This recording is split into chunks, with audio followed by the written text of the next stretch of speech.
पहले हम सोचते थे कि अखिलेश यादव, राहुल गांधी हमेशा वोट चोरी का मुद्दा करते हैं कि सरकार वोट चोरी करती है और इसके बाद सरकार बनाया जाता है। राहुल गांधी ने कई सारे सबूत दिखाए हैं, कई सारे तथ्य दिखाए हैं जिस पर वो बात करते हैं किस तरह से बीजेपी वोट चोरी करती है और भारतीय जनता पार्टी के लिए चुनाव आयोग किस तरह से काम करता है, अधिकारी किस तरह से काम करते हैं।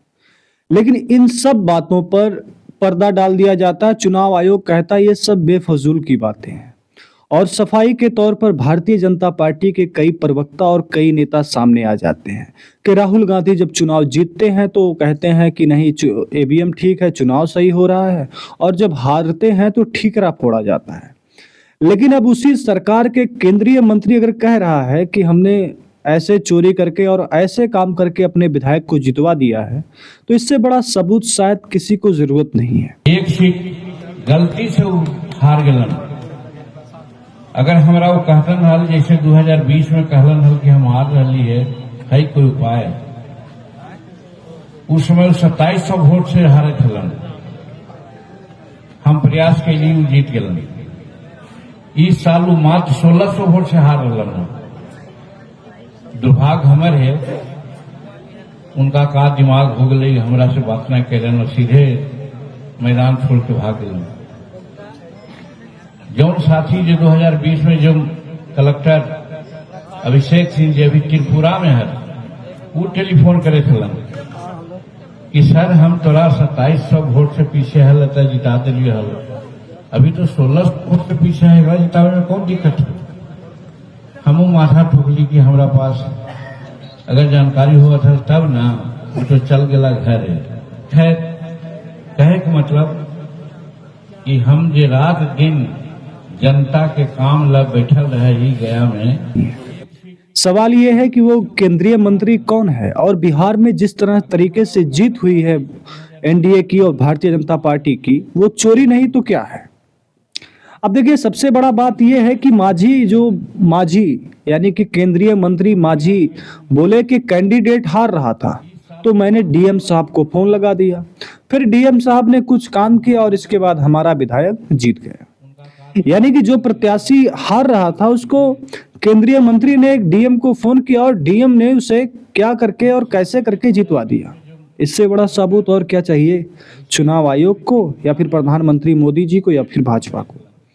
सवाल यह कि बिहार विधानसभा चुनाव में एनडीए की प्रचंड जीत है, जबकि चोरी, वोट चोरी, बेईमानी का तमाम सारी बातें विपक्ष के नेता आरोप लगा रहे हैं।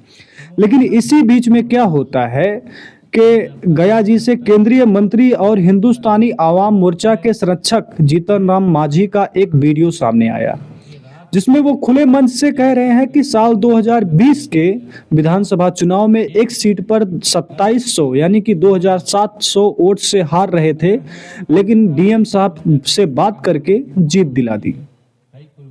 यानी कि कोई प्रत्याशी अगर चुनाव हार रहा है और वो अचानक किसी मंत्री के पास कॉल करता है और कहता है कि हम चुनाव हार रहे हैं, इतने वोटों से हार रहे हैं, कुछ जुगाड़ हो, कुछ उपाय हो तो करिए। फिर मंत्री जी कहते हैं कि कोई टेंशन की बात नहीं है, बस आप तुम जाके किसी दुकान पे सिगरेट उगरेट फूको, इसके बाद हम काम कर देते हैं। इसके बाद डीएम साहब के पास फोन लगाया जाता होगा और डीएम साहब से कुछ मीठी अंदाज में बात की जाती होगी। फिर डीएम साहब भी हो सकता है कुछ मांग करते हो, डीएम साहब कहेंगे फिर हमको क्या मिलेगा, फिर मंत्री जी कहेंगे आपको वही मिलेगा जो आप चाहेंगे। फिर डीएम साहब कहते होंगे कि कोई बात नहीं, आप जो आप चाहते हैं वो हम कर देते हैं, और इसके बाद चुनाव जितवा देते हैं। अब वो चुनाव कैसे जितवाया जाता है, डीएम यानी डिस्ट्रिक्ट मजिस्ट्रेट, जिलाधिकारी, उनके द्वारा एक विधायक को चुनाव जितवा दिया जाता है, जिसमें वो खुले मंच से कह रहे हैं। अपने भाषण में तत्कालीन गया डीएम अभिषेक सिंह का नाम का भी जिक्र करते हुए सुना जा रहे हैं। वो त्रिपुरा कैडर के 2006 बैच के आईएएस अभिषेक सिंह ने 2023 में नौकरी से इस्तीफा दे दिया था।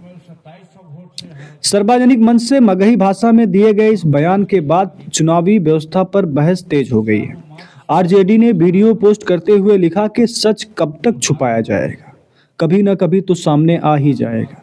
यानी कि अगर आपने मछली खाया और उसका कांटा गले में अटक गया, और कब तक आप दर्द को बर्दाश्त करोगे और कब तक वो कांटा अपने अंदर रखोगे, कभी ना कभी तो आपको दर्द होगी और वो कांटा बाहर आ गया।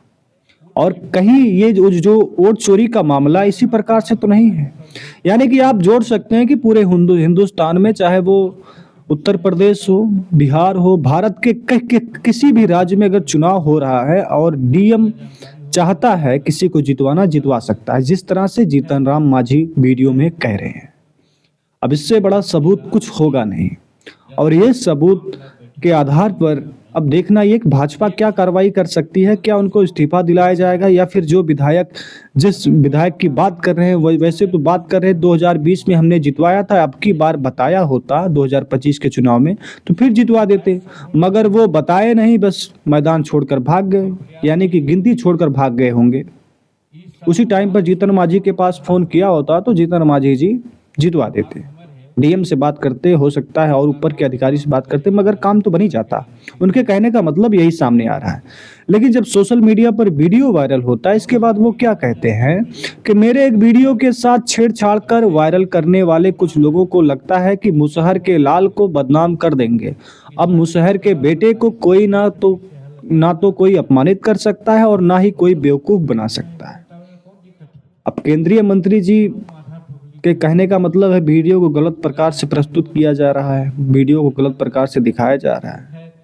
मंत्री जी, अगर वीडियो जिस तरीके से दिखाई दे रहा है उसमें ना कोई एडिट दिखाई दे रहा है, ना आपके बयान में कुछ अलग दिखाई दे रहा है, बिल्कुल आप मगही भाषा में अपने अंदाज में एकदम रुतबा में दिखाते बताते हुए दिख रहे हो। अब हो सकता है भैया, आजकल में कुछ भी कहना असंभव है, क्योंकि ईडी, सीबीआई, पुलिस प्रशासन, अधिकारी, डीएम जब आपको चुनाव जितवा सकता है तो हमारे जैसे लोगों को उठवा भी सकता है, तो ऐसी बात है।